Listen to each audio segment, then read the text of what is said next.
October 2008, on 6th of October, in Iceland, the Prime Minister appeared on a national television at 4 o'clock in the afternoon, telling us something. We were in shock. We couldn't believe what he was saying, and we hardly understood what he was saying. He was practically telling us that we were almost bankrupt. There were people abroad traveling that could not access money with their cards. Students didn't suddenly get money from their homes.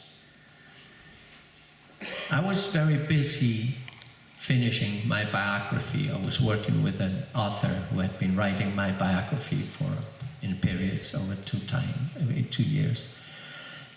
This was on Monday. The 6th of October was on Monday. I was busy all that week, but on Saturday, I decided to place myself in front of the Parliament building in Reykjavik, because I heard all the confusion about people, angry people, scared people. Nobody knew or understood what was happening. I had a homepage with few thousand people who were following me as an artist. I put up on my homepage, I will be there at 12 o'clock for about half an hour, so please come and join me.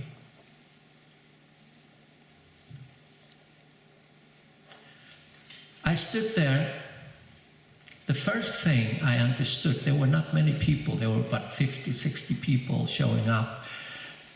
And I asked people 2 questions.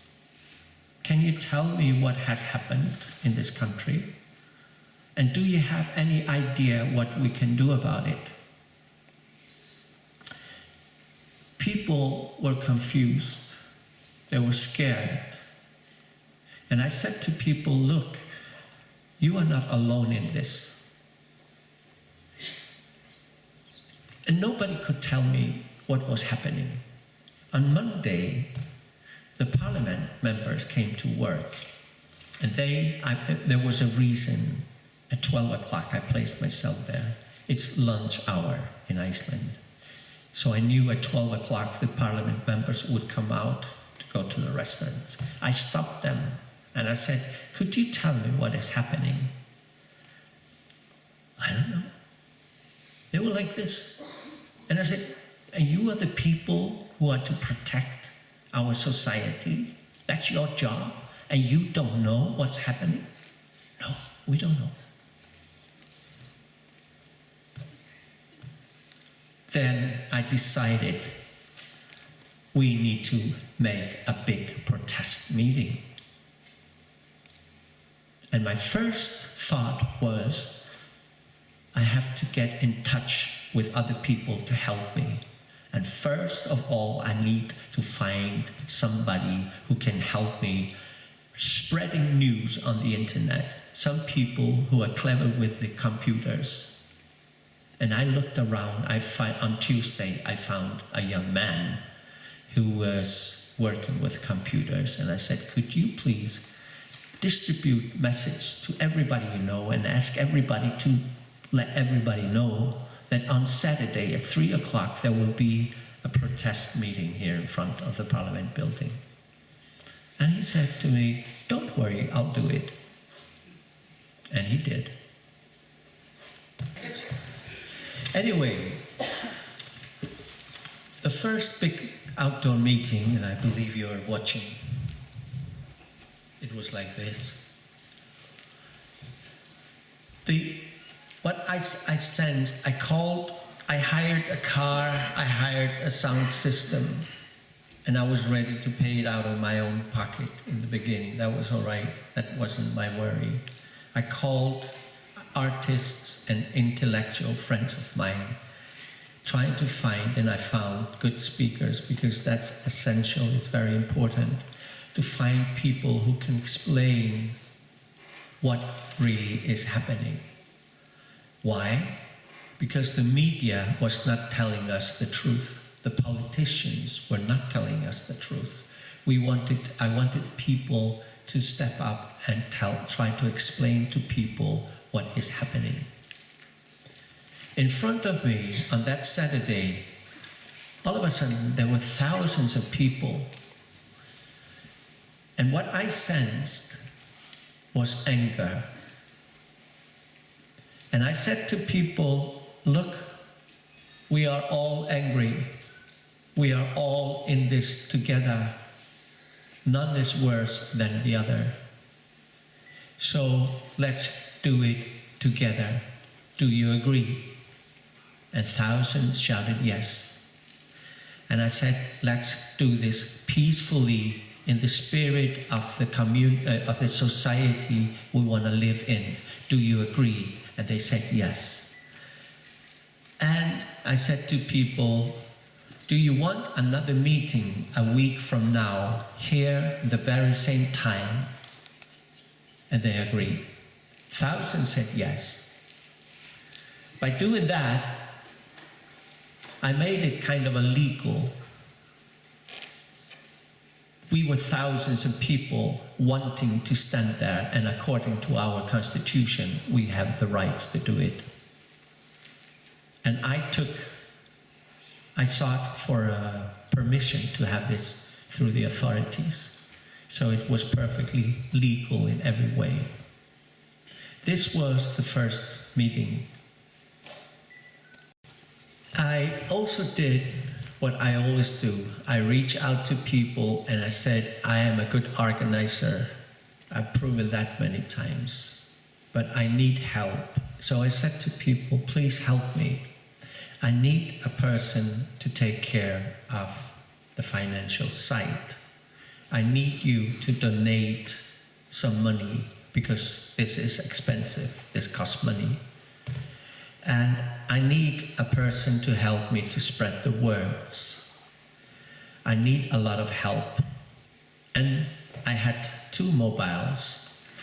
For the next 5 months, I almost had mobiles on both ears, talking to people all over the country and abroad. Everybody wanted to give me advice, tell me what to do, how to do it, or they wanted to help. And it was mine to organize. Fine, that was my job.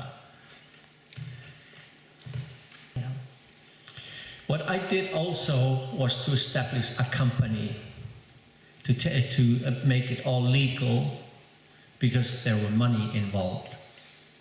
I created it for a very little money. I created a company called the People's Voices. But it's not enough to stand and protest and try to explain to people what had happened. To me, we needed something more. We needed to know where we were heading. Next 3 weeks, I spent going among people on the street, everywhere. Didn't matter where they belong, in political parties, their opinion. I asked them, what is it we want? We formed 3 demands. 1, we wanted the government to resign. 2, we wanted the Money Supervisory Authority to resign, and the board of the National Bank to resign. These were 3 things, 3 demands. And on the 3rd big meeting, I asked thousands, do you want this? And I read up separately these 3 demands. And thousands said yes. These 3 demands were the glue of all the meetings. This is what we aimed for. I was heavily criticized by the media, by a lot of people from the left and from the right. And I did not spend 1 second all these months to reply to it, because I was busy doing my job.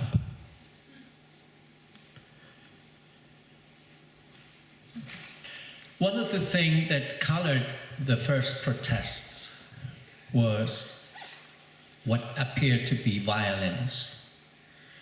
The papers and the media was filled with pictures of young guys throwing eggs, rocks, paint at the Parliament House. And I looked into it, and of course there were a lot of foreign people from abroad, news reporters and photographers. And could they send a picture of me making a speech? Doesn't look good. They got these young guys standing like this, throwing something with a little fire behind them. This was a beautiful picture. The papers, the media was filled with these kind of a picture, but this was a very wrong message. This was something that in many ways was set up by the photographers. But I said to people in the meeting, please help me, we need to stop this. If this is going on, we must stop it, because this is not what we are protesting. And they agreed. One day a guy called me and said, we are a group of 60 people or 70, I don't remember how many he said. We like to help you. And I said, thank you very much, I need that. So how are we going to do about it, do this? Well, my suggestion was that like 2, 3, or 4 people walked around different places on the square, and if they saw someone suspicious, preferably, mostly, it was, and very likely, a young guy with a plastic bag filled with eggs, milk cartons, or whatever. We stopped them, we asked them politely to show us what was in the bag, and if they refused, we would simply escort them out of the square. And it worked. Suddenly, we didn't see this happening.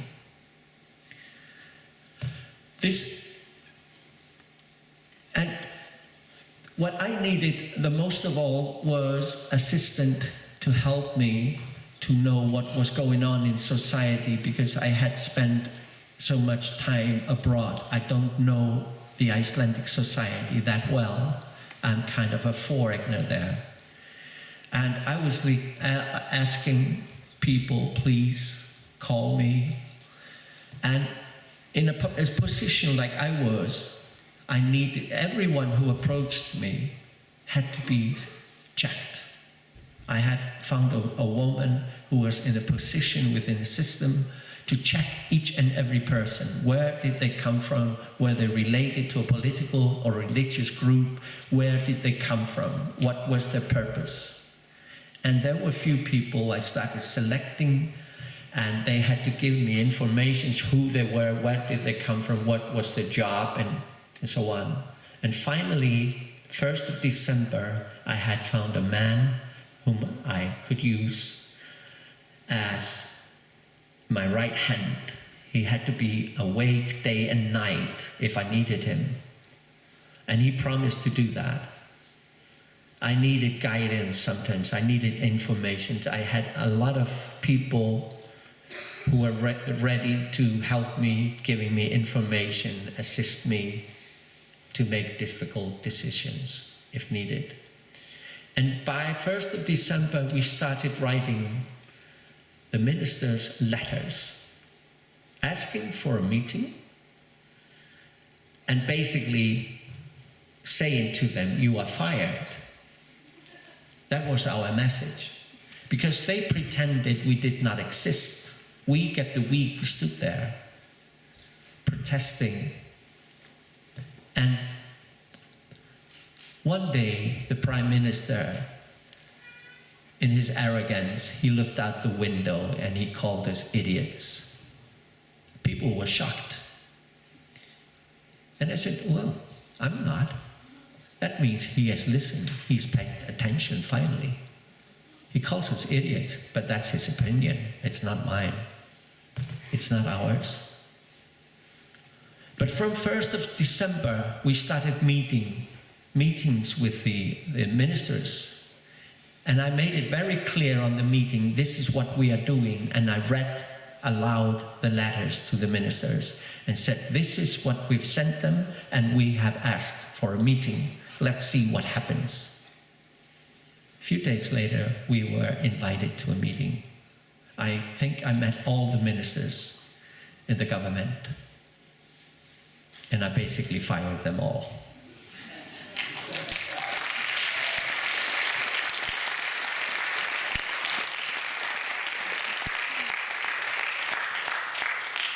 Constant propaganda from the media. We were hopeless, we were terrorists, we were very bad people.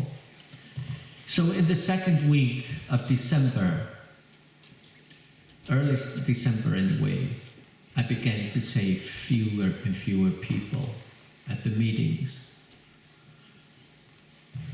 I had to respond to this.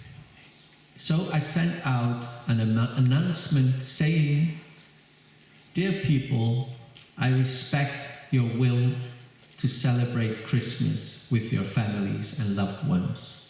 Please do it. Give your children a good Christmas. But I will be here every Saturday at 3 o'clock, continuing the protest, and I know you will be back after Christmas. And they did.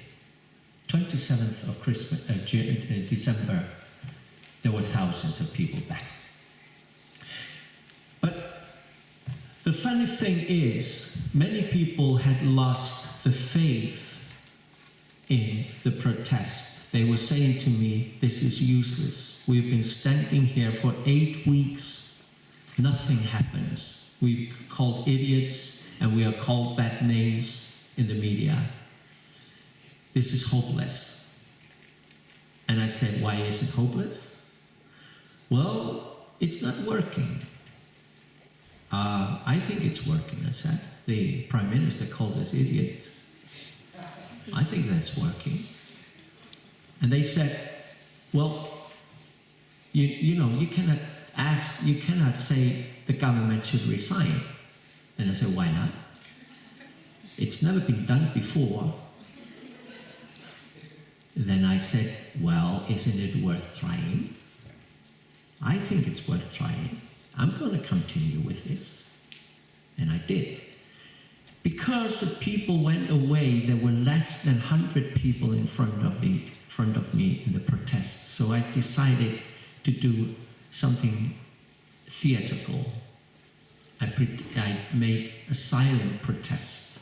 I made a very little speech about the value of silence. It did not take more than 3 minutes. But the minute I finished it, in front of the parliament, I stood very close, like 1 meter from the parliament building. Out comes a policeman, straight to me and says, "You're making noise." Really? Yes. Move away from the house, over to the field, over there, across the street. And I said, "Excuse me, am I making noise inside the house, you mean?" And he said, "Yes. There's a meeting there and you're distracting it." "Really? Thank you very much. I think you've given me the best Christmas gift I've ever had in my life." And he said, "What do you mean?" "Oh, I'm not going to tell you. But I will move half the way you ask me, and please tell the people inside I'm a man who listens to reasons. I will move half the way. I will stand in the middle of the street doing my protest there.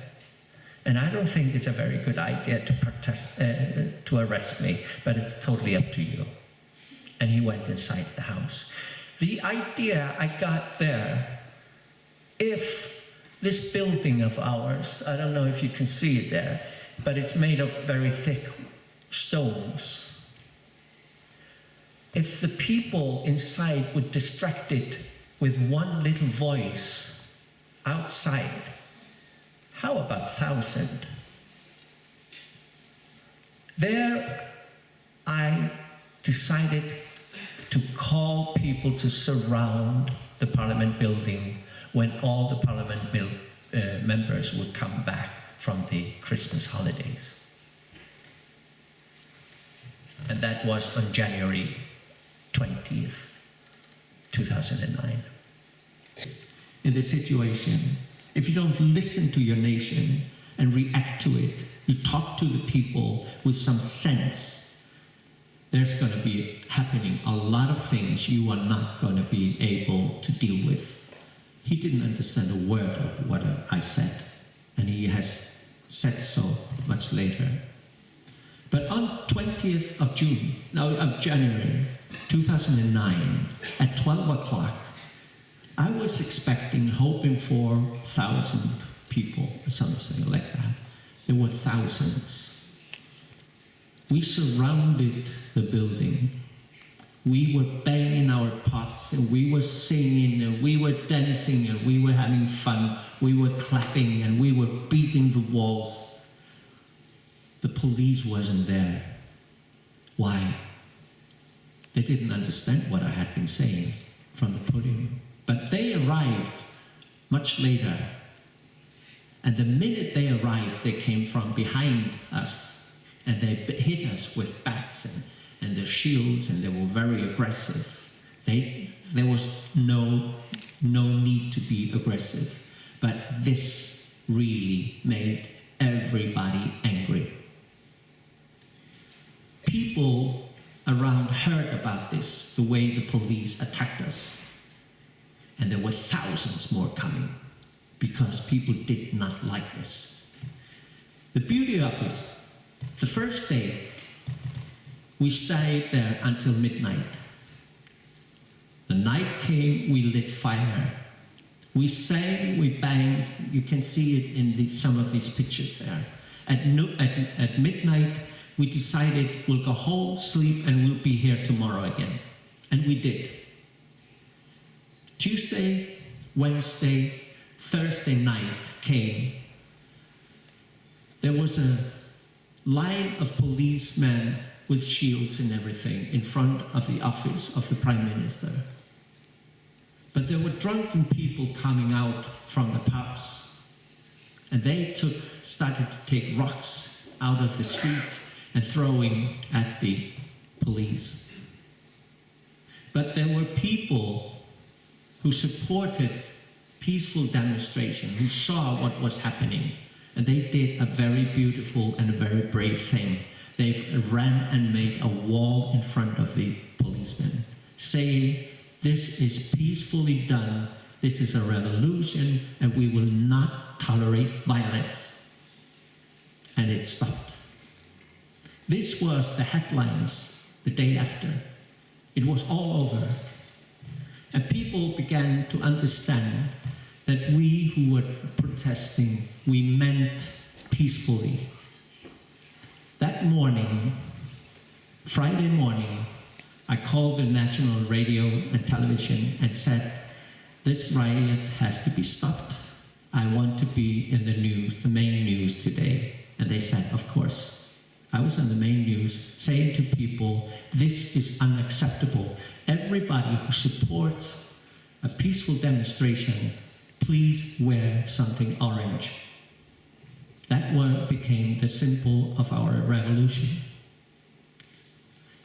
Later, at noon on Friday, there were thousands of people meeting up, and what we saw was everybody was wearing something orange.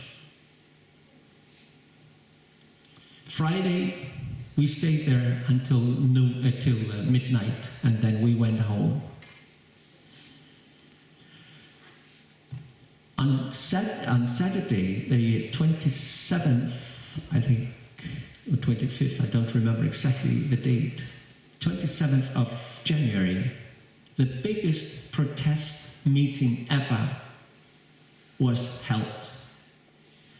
And I was standing on a podium there. I don't know how many flowers, orange flowers, were laid on the floor of the car. People finally understood that we meant peacefully. This was the big moment. The day after, Sunday morning, the first minister resigned. Monday morning, the government resigned. There was one thing left. That was the board of the National Bank. It took us 1 more month to get them out of the bank. We oozed them out of the bank, finally, on February 26th. My role as a leader was over. So I said to people, 1 more meeting and to celebrate, and that's it, I'm gone. And to underline it, that I meant it, I left the country.